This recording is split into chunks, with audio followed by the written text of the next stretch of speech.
السلام علیکم جلال صاحب. وعلیکم بھائی السلام. کیا کیسے خیریت سے ہیں؟ آپ نے بڑے بڑے گناہ کیے ہیں بھائی, سیدھے جہنم جائیں گے. کیا حال ہے؟ ٹھیک ہے. اللہ آپ کو عزت دے بھائی, اللہ آپ کو سلامتی دے. کیا حکم ہے بھائی, حکم کریں. جی میرے کچھ کوشچنز ہیں صحابہ کے ریلیٹیو ہیں ہاں اور غار ہیرا کے ریلیٹیو ہیں اور نبی پاک صلی اللہ علیہ وسلم کے سایہ اور نور کے ریلیٹیو ہیں. تو اوکے پوچھیں باری بھائی, باری کر سوال کے کیا, پوچھو یا ایک ساتھ پوچھو؟ جیسے آپ کی مرضی بھائی. ایسا کرتے ہیں, جی باری باری پوچھ لیتے ہیں. سب سے اوکے پہلے اوکے میرا سوال یہ ہے کہ جو باغ فتق میں جو ہوا تھا, جب بیوی جو ہماری بطول جو تھی وہ جب گئی تھی ابو بکر کے پاس, تو انہوں نے حق کیوں نہیں دیا تھا انہیں؟ وہ جو ان کی جو جاگیر بنتی تھی اسی جو نبی لیے کہ پاک جو صلی لوگ اللہ ایک علیہ وسلم دوسرے نے کے مال اپنی پہ قبضہ حیات میں کرتے ہیں نا, دی تھی. حب دنیا کے لیے بھائی. کیوں ابو بکر امام کیوں بنا تھا؟ اللہ نے اس کو امام تو نہیں بنایا تھا نا, کیوں امام بنا؟ لوگ ایک دوسرے کے مال پہ کیوں قبضہ جی جی کرتے ہیں؟ ہاں حب دنیا ہے.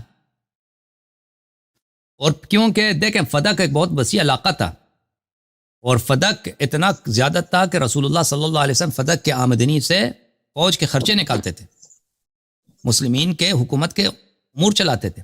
تو اگر یہ پیسہ اتنی عظیم درآمد اہل بیت علیہ السلام کے پاس رہتی, ابو بکر عمر یہ سادہ لوگ تو نہیں تھے, بڑے تیز لوگ تھے. ان کو پتہ تھا کہ اگر ان کے پاس بہت پیسے ہوں, لوگ پیسے والوں کے پاس جاتے ہیں, لوگ پیسے والوں کی حمایت کرتے ہیں, اور پیسے کی بدولت انسان وفاداریاں خرید سکتا ہے, حلیف بنا سکتا ہے. تو اگر اہل بیت علیہ السلام کے پاس مالی ریسورسز ایک حکومت جیسے جتنا ہو, تو یہ پورے عالم اسلام میں ایک ہی اپوزیشن ہے, حزب اختلاف ہے, اور وہ ہے اہل بیت علیہ السلام. تو لازمی بات ہے کہ یہ ہمارے لیے بہت بڑا چیلنج ہوگا, ہمارے لیے بہت بڑا درد سر ہوگا, ٹھیک ہے نا. اگر ہم ان کو اس سے محروم کریں, اس درآمد سے, اس عظیم سرمایے سے, اس عظیم درآمد سے اس کو اپنے لیے مخصوص کر دیں, تو لازمی بات ہے کہ اس میں کیا ہوگا, اس میں ہمارے اپوزیشن جتنا ہی کمزور ہو, جتنا ہی غریب و فقیر ہو, ہمارے فائدے میں. اور لوگ بھی جو ہے الناس و عبید الدنیا, لوگ بھی دنیا کو دیکھتے نا, مالی مفادات ہوں, کئی پیسے ویسے ہوں, تو لوگ اسی کی سپورٹ کرتے ہیں. تو لوگ بھی ان کے ساتھ پاس نہیں جائیں گے, ان کی سپورٹ نہیں کریں گے, کیونکہ ایسے غریب ہیں, فقیر ہیں. تو وہ تو تیز تھے بھائی, ٹھیک ہے نا. اچھا, اور میرا سوال یہ تھا کہ جب میں نے جو سنا تھا نا, جو میں نے واقعہ جو یہ پڑھا ہوا ہے, اور آپ کے بیان میں نے کافی, آپ کے جو مناظرے ہیں میں نے کافی دیکھے ہوئے ہیں, وہ کپ کپی والا جو تھا اس کا بھی میں نے کافی آپ کے ساتھ مناظرے دیکھے ہوئے ہیں, تو میں آپ کو فالوور بھی ہوں بیسکلی نا. تو جی میرا سر, سوال یہ تھا کہ اس ٹائم پہ اب عمر بھی موجود تھے جب انہوں نے خط پھاڑا تھا, اور انہوں نے خط پہ تھوکا تھا, اور انہوں نے یہ بات بولی تھی, بیوی نے یہ بات بولی تھی, یا عمر آج عمر جس ہی طرح تھا, تم عمر نے ہی یہ نے خط پھاڑا خط ہے؟ لے کے پڑھا تھا نا, عمر ہی کیا تھا. جی جی جی جی, تو بیوی نے انہیں یہ کہا تھا کہ روز محشر اللہ تعالیٰ اس طرح تمہارا پیٹ بھی پھاڑیں گے. بقر اللہ تو بطن, یہ اللہ اس کے روز محشر نہیں, اللہ تعالیٰ اس کے پیٹ کو پاڑ دے نا. اسی لیے حضرت ابو لولو اچھا اچھا رضی اللہ عنہ وسلام اللہ علیہ کی ہم بڑی عزت کرتے ہیں, کہ وہ اس نے بی اچھا بی کی دعا کی تعبیر ہے. اچھا, اور ہمارے لیے صحیح بخاری, صحیح مسلم یہ حجت کیوں نہیں ہے؟ ہم کیونکہ شیعہ ہیں, اور یہ لوگ بڑے ہی, یعنی عقیدے میں یہ بخاری تو بالکل یہ کافر جیسا تھا, اور بالکل اس کی کتاب میں اس نے نواسب, صرف وہ خود بھی ناسبی تھا, نواسب سے روایت کرو, اہل بیت علیہ السلام کے دشمنوں سے روایت کرو. عقیدے میں وہی تھا کہ اللہ تعالیٰ آسمان پہ ہے, ادھر جاتا ہے, ٹھیک ہے نا. تو اس کے اسباب بہت زیادہ ہیں. اہل بیت, رسول اللہ صلی اللہ علیہ وسلم نے فرمایا میرے بعد دین اہل بیت علیہ السلام سے لے لو. بخاری اہل بیت سے نہیں لیتا, بخاری اہل بیت علیہ السلام کے دشمنوں سے نقل کرتا ہے, ٹھیک ہے نا, سمجھ میں آئی نا بات آپ کو. رسول صلی اللہ علیہ وسلم نے فرمایا کہ میرے بعد اہل بیت علیہ السلام سے لے لو. تو ہم بخاری سے کیوں نہیں لیتے؟ بخاری کیونکہ اہل بیت سے وہ لیتا ہی نہیں, اس کا اہل بیت علیہ السلام اس کے دشمنوں کا وہ سپورٹر ہے, اہل بیت علیہ السلام کے دشمنوں سے وہ حدیث نقل کرتا ہے. اور احادیث بھی وہ کون سے احادیث؟ وہ احادیث جن میں کفر واضح ہے, اسرائیلیات ہے, ٹھیک ہے نا. اوکے میرے بھائی. اچھا, اور اور یہ خود میں نے بخاری آپ کا جو ہے نا, ایک بیان بخاری مناظرہ سنا تھا, اس اس کے میں استاد نے اس کی جی تکفیر کی تھی, اور اس کو شہر سے آخر میں, یہ جوانی میں بھی نہیں, آخر عمر میں اس کی تکفیر کی وجہ سے نیشابور سے اس کو نکالا گیا, یہ بخارا چلا گیا. پھر اس کے استاد نے بخارا کے امیر کو خط لکھا کہ یہ شخص کافر ہے, کفر کے الزام میں اس کو بخارا سے بھی نکالا گیا. یہ گاؤں میں رہتا تو اسی گاؤں میں پھر اس کی وفات ہو گئی, ٹھیک ہے نا. اس کو خود اس کے اساتید نے اس کی تکفیر کی ہے. تو ہم کیوں اس کی اور مان. اچھا سر، اور ایک اور بات یہ پوچھنی تھی، ایک بک آپ نے اس دن حدیث ہی بتائی تھی، شار نہج البلاغہ اس طرح کی کوئی ہے، جی جی جی، جس میں آپ نے یہ بتایا تھا کہ معاویہ نے وہ خط لکھے تھے کہ عمر کی جو فضیلت بیان کرے گا اس سے زیادہ پیسے ملیں گے، پھر عمر کے بعد ابو بکر، عثمان، اس طرح ان سب کے فضائل جو ہے نا انہوں نے بیان کیے کروائے تھے تاکہ وہ مولا علی کے ساتھ انہیں کمپیئر کر سکیں. جی صحیح.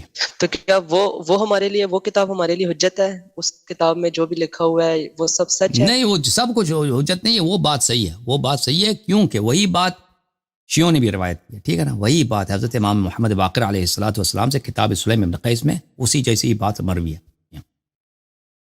اچھا، اور سر اب میرا یہ کوشچن ہے، آپ نے لاسٹ ٹائم ایک نظرہ جو میں نے دیکھا تھا اس میں آپ نے یہ بتایا تھا کہ غار ہیرا میں نبی پاک صلی اللہ علیہ وسلم کے ساتھ ابو بکر نہیں تھے. غار ثور اور ہے، غار حرا اور ہے، ٹھیک ہے نا. غار حرا وہ ہے جہاں پہ نبی صلی اللہ علیہ وسلم پہ پہلی وحی آئی ہے. غار ثور وہ جی ہے جی، کہ وہاں جہاں پر پہ وہ ہجرت والے رات پہ تھے نا. تو آپ غار حرا کی بات کر رہے ہیں. ابو بکر تو نہیں تھا نا، ابو بکر تو بعد میں مسلمان ہوا ہے نا. ابو بکر غار حرا میں کیا کرتا تھا؟ وہ تو کوئی نہیں کہتا، عمریہ بھی نہیں کہتے کہ ابو بکر غار حرا میں تھے. نہیں سوری، غار ہیرا غار کا ہی ہے جہاں پہ اللہ تعالیٰ کی آیت کو بھی وہ جوڑتے ہیں نا کہ سانپ بھی تھا وہاں پہ جہاں پہ اللہ تعالیٰ نے وہ کہا غار جب ثور ہے، وہ تمہارے غار ساتھ حرا وہ نہیں، تمہاری غار مدد ثور ہے. کرے گا، وہ تمہاری غار حفاظت ثور، کرے گا. غار ثور. اچھا جی اچھا، جی جی، تو غار ثور میں وہ نہیں تھے ان کے ساتھ؟ ابو بکر تھا وہاں. ہاں وہ ابو بکر تھا نا، وہ اونٹ پہ آیا تھا نا. اس کو پتہ تھا کہ اچھا یہ اچھا جائیں گے اچھا مدینہ میں، انہوں نے اونٹ پہ جانا، ان کو اونٹ کی ضرورت ہوگی تو اونٹ کے بڑے پیسے اس نے اٹھا لیے تھے. تو کوئی مدد تو کی نہیں اس غار اچھا ثور میں، ٹھیک ہے نا. ہاں. اچھا. اور سر یہ کن کن جنگوں سے بھاگے ہیں، اس کی کیا ہمارے پاس حدیثوں میں کوئی ان وہ آ چیزوں جائے کی گا نا. ابھی پروف میں نے ہے؟ سیریز شروع کیا نا، ابھی سیریز شروع کل رات کو، اگر آپ نے میری تقریر سنی ہوگی تو میں نے جی جی، احد کے متعلق بات کیا نا، وہ آ جائے گا انشاءاللہ، ٹھیک ہے نا بھائی. اچھا اچھا. اور سر ایک یہ کوشچن ہے کہ نبی پاک صلی اللہ علیہ وسلم نور تھے؟ بالکل نور تھے، یعنی اس کا مطلب یہ ان نہیں کا وہ سایہ، انسان نہیں تھے. او بھائی اس طرح نہیں تھے کہ ان کا انسان نہیں ہے، وہ جسمانی انسان تو تھے. بشر تھے. جی جی. ہاں اسمانی جی، وہ اللہ نے ان کو نور سے خلق کیا تھا. جی ہاں. اچھا، تو ان کا سایہ تھا، سایہ مبارک تھا ان کا؟ یہ احادیث میں ہے کہ ان کے معجزات میں سے ایک معجزہ یہ تھا کہ ان کا سایہ نہیں ہوتا، ٹھیک ہے نا. یہ ہمیشہ تھا یا بعض اوقات تھا، اس کا مجھے سر نہیں یہ معلوم. حدیث آپ بتا ہاں سکتے ہیں مجھے؟ ہاں، یہ کیونکہ امام میں نے محمد، کافی ڈھونڈ یہ لیا، مجھے نہیں احادیث ملی. شیعہ کتب میں موجود ہے، ٹھیک ہے، کہ نبی صلی اللہ علیہ وسلم کا سایہ نہیں ہوتا تھا، ٹھیک ہے نا. آپ مجھے یہ بعض اوقات حدیث ہوتا دکھا تھا، یہ سکتے ہیں ہمیشہ سر؟ اس طرح ہوتا تھا، ہمیں اس کا نہیں معلوم. بہرحال ان کا سایہ نہیں ہوتا تھا. یہ روایات میں اہل بیت علیہ السلام کے روایات میں موجود ہے کہ ان کے معجزات میں سے ایک یہی تھا. ایک معجزہ یہ تھا کہ وہ کسی اتنی خوشبو تھی ان کی کہ اگر وہ کسی راستے سے چلتے تو کئی دن کے بعد بھی وہاں جلتے تو ان کی خوشبو آتی تھی کہ یہاں سے نبی صلی اللہ علیہ وسلم گزرے ہیں، اتنی ان کی خوشبو تھی، ٹھیک ہے نا. اچھا جی ہاں. اچھا. اور سر ایک اور یہ ان چیز کے ہے کہ معجزات جو میں سے یہ تھا کہ اگرچہ ان کا قد میانہ تھا لیکن کبھی کوئی بھی شخص جتنا بھی لمبا ہو ان کے ساتھ کھڑا ہوتا تو ان سے وہ اس کا قد اس سے لمبا نظر نہیں آتا. نبی صلی اللہ علیہ وسلم سے لمبا نظر نہیں آتا تھا، ٹھیک ہے نا. یہ بھی اہل بیت علیہ السلام کے احادیث میں موجود ہے. جی ہاں. اچھا. اور سر ایک یہ بات ہے کہ جو مولا کی جب جنگ ہوئی تھی نا، جب ہم عائشہ کے ریلیٹیو جب ان کی جنگ ہوئی تھی ان کے ساتھ، تو اس میں یہ سنا جاتا ہے کہ اس سائڈ پہ بھی مسلمان تھے، اس سائڈ پہ بھی مسلمان تھے. وہ یہ حدیث لے آتے ہیں کہ حضرت علی سے پوچھا گیا کہ وہاں بھی شہید ہوئے ہیں، یہاں بھی شہید ہوئے ہیں نا، تو جنتی کون ہے اور دوزخی کون ہے؟ تو وہ کہتے ہیں کہ مولا وہ نے کوئی شیعہ فرمایا ہے حدیث نہیں کہ ہے، وہ شیعہ حدیث نہیں ہے بھائی، ٹھیک ہے نا. وہ شیعہ حدیث نہیں. امیر اچھا المؤمنین علیہ مطلب وہ الصلوۃ والسلام سے جو لڑے، دیکھیں وہ اس نے رسول صلی اللہ علیہ وسلم سے لڑی ہے، جنگ لڑی ہے، ٹھیک ہے نا. اور پیغمبر سے جو اچھا جنگ لڑتا ہے وہ ہوتا ہی کافر ہے، ٹھیک ہے نا. وہ ہوتا ہی کیا ہے بھائی بتاؤ؟ جو کافر. نبی صلی اللہ علیہ وسلم سے لڑے، وہ انکار کرے تو کافر ہے، جنگ لڑے تو کیسے مسلمان ہے، ٹھیک ہے نا. یہ کتاب ہے سنن اچھا ابن تو سر، ماجہ. ہاں سن لو بھائی، جی سن جی، لو سنن ابن ماجہ محمد ابن یزید القزوینی، چاپ دار الفکر، کتاب چھپی ہے سنہ 2008 میں. یہاں پر آپ کے سوال کافی ہو گئے نا، دوسروں کو بھی بات کرنے دیں. قال رسول اللہ، حدیث نمبر 145 صفحہ نمبر 54.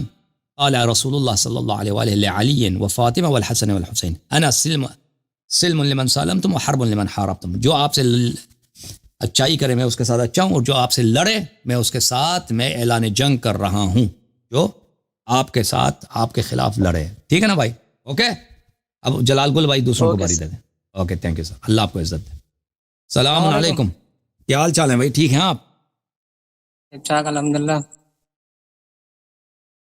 کہاں سے کال میں فرمایا آپ کال نے, کر رہا ہوں کس شہر سے؟ سندھ سے کال کر رہا ہوں. سندھ سکھر سندھ. روڈی سے. روڑی سکر, جی روڑی یا سکر, ہاں کس سے؟ جہاں روڑی, پہ روڑی سے. ہاں روڈی روڑی, جہاں روڑی کربلا مولا واجی, جہاں موٹا موٹا جی جی 10 جی مرم. سر, بول حکم کریں. زیادہ سوال نہیں تھے میرے, ہوں, ایسے ہی کچھ باتیں کرنی تھی. جی جی بہت بولیں. کوشش کر رہا تھا لیکن جی صحیح. تو میں یہ پوچھنا چاہتا ہوں کہ کالے کپڑے پہننا جائز ہے؟ جی جائز ہے, جائز ہے, بالکل جائز. احادیث میں ہے نا, تو یہ روایات میں. جی ہم ہمارے مولوی وہ روایات بولتے نہیں ہے وہ بکواس کرتے ہیں. یہ وہ شاید جانبیوں کا محرم سے لباس پہلے ہے. میں نے اس پہ تقریر کی ہے نا, اس میں آپ دیکھ لیں, میں محرم سے پہلے میرے سپیچز کو, وہاں پہ کہ رسول پاک صلی اللہ علیہ وسلم نے کالے کپڑے پہنے ہیں اور اللہ آپ کو بلا کرے. وہ کالے جیسے کپڑے ہیں, بہت ہی تاریک رنگ کے کپڑے, اور اس کے علاوہ اور بھی پھر یہ ائمہ علیہم الصلوۃ والسلام نے کالے کپڑے پہنے ہیں. امام حسین علیہ السلام کے اعزاء میں اہل بیت علیہ السلام نے کالے کپڑے, ان کی بیویوں نے کالے کپڑے پہنے تھے, ماتم کر رہی تھیں, اور امام زین العابدین علیہ السلام کے لیے کھانا بناتے تھے.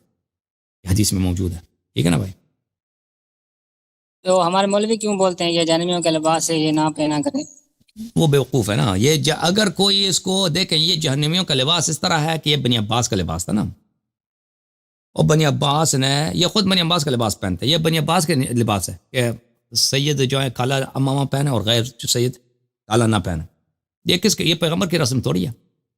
پیغمبر صلی اللہ علیہ وسلم نے سفید بھی پہنا ہے, سبز بھی پہنا, اور بھی رنگوں کا پہنا, ہمیشہ امامہ بھی نہیں پہنتے تھے.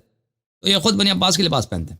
تو عرض یہ ہے کیونکہ یہ ایک زمانے میں ان کی علامت تھی, بنی عباس کی یہ علامت تھی, ٹھیک ہے نا, ان کا شعار تھا کالے لباس پہنا جائے. وہ ہمیشہ کالا پہنتے تھے, ہمیشہ کالا پہنتے تھے. یعنی جو بھی کالا لباس پہنتا تھا اس کا مطلب یہ ہے کہ وہ عباسی ہے, یا عباسیوں کا سپورٹر ہے, یا عباسیوں کے دربار میں کام کرتا ہے, ٹھیک ہے نا. یہ ان کا علامت تھی, شعار تھی ایک زمانے میں. تو جب یہ بنی ہے تو اس زمانے میں امام علیہ السلام نے فرمایا کہ یہ جہنمیوں کی لباس ہے. کیونکہ یہ عباسی جو ہے جہنمی تھے. تو اس سے پہلے, بنی عباس سے پہلے, جیسے میں نے عرض کیا کہ ائمہ علیہ الصلوۃ والسلام, میں نے خود آپ کو بتایا نا کہ امام زین العابدین علیہ السلام کھانا بنا رہے تھے, اور ان کے خواتین اہل بیت علیہ السلام کی بیویاں وہ کالے لباس پہن کے ماتم کر رہی تھیں. اور میں آپ کو دکھا دوں, یہ کوئی بات نہیں ہے. بصائر الدرجات لمحمد بن الحسن بن فروخ الصفار القمی رضی اللہ عنہ, ملاحظہ فرمائیے یہاں پر کہ رسول اللہ صلی اللہ علیہ وآلہ وسلم خطب. امام جعفر صادق علیہ السلام نے فرمایا کہ رسول اللہ صلی اللہ علیہ وسلم نے ایک دن خطبہ دیا نماز فجر کے بعد, وعلیہ قمیصۃ سودا, اور انہوں نے ایک کالے رنگ کی قمیص پہنی تھی, ٹھیک ہے نا, کالے رنگ کی قمیص پہنی تھی. تو یہ جو ہے نا, یہ حرام نہیں ہے کالے لباس. اس زمانے میں کیا تھا, یہ شعار تھا ان کا, بنی عباس کا, وَإِلَّا ان سے پہلے پہنا جاتا تھا. مثلا یہ ہے کتاب کافی للکلینی رحمۃ اللہ علیہ, یہ جلد کون سے بھائی, یہ جلد نمبر 6. اچھا, یہاں پر صفحہ نمبر 449 ہے. راوی کہتا ہے رأیت علی ابن الحسین علیہ السلام وعلیہ دراعۃ سوداء وطیلسان ازرق. میں نے دیکھا کہ انہوں نے کالے رنگ کا لباس پہنا ہے, اور ان کے سر پہ بلو رنگ کا, نیلے رنگ کا کیا ہے, چادر ہے ان کے سر, ٹھیک ہے نا, امام زین العابدین علیہ السلام کے زمانے میں. اس طرح اور بھی احادیث ہیں. اوکے میرے بھائی, اللہ آپ کو جزائے خیر دے, تھینک یو. بھائی ایک سوال اور ہے میرا. جی, معاف کیجیے گا جی, سوال کیا؟ آپ کا کلپ میں نے دیکھا تھا, تو میں نے دکھایا تھا دوست کا, وہ مولوی ہے, دوست ہے میرا, جس میں آپ نے کہا تھا کہ حضرت ابو بکر نے فاطمہ زہرا کے گھر کو آگ لگائی تھی. وہ میں نے دیکھا نا, وہ اس نے مجھے مارنا شروع کیا. وہ اس نے بولا کہ بھائی تو یہ سب دیکھ رہا ہے. آپ نہ دکھاؤ نا اس کو بھائی, کیوں اپنی ادھر میں نے دکھایا, اپنے لیے فتنہ بنا رہے ہو بھائی. وہ جب ایک آدمی کو برداشت نہیں ہے تو ان لوگوں کو ایسے باتیں نہ بتایا کرو نا. جیسے میں نے بتایا نا, اس نے مارنا شروع کیا, بس کوئی بات نہیں بتائی بس. ٹھیک, نہیں بتانا چاہیے تھا آپ کو, نہیں اس طرح کی باتیں نہ کریں نا. جو لوگ برداشت نہیں کرتے بالکل ان کے سامنے آپ ابو بکر عمر کی بلکہ تعریف کریں، تاکہ آپ کی جو وہ آپ کے خلاف شرارت نہ کریں نا. آپ نے زندگی کرنا ہے اس محلے میں، اس شہر میں، آپ نے اپنی زندگی ساری وہیں پہ گزارنی ہے، تو ان لوگوں سے بہت اچھے تعلقات رکھیں. تھینک یو سر، اللہ آپ کو جزائے خیر.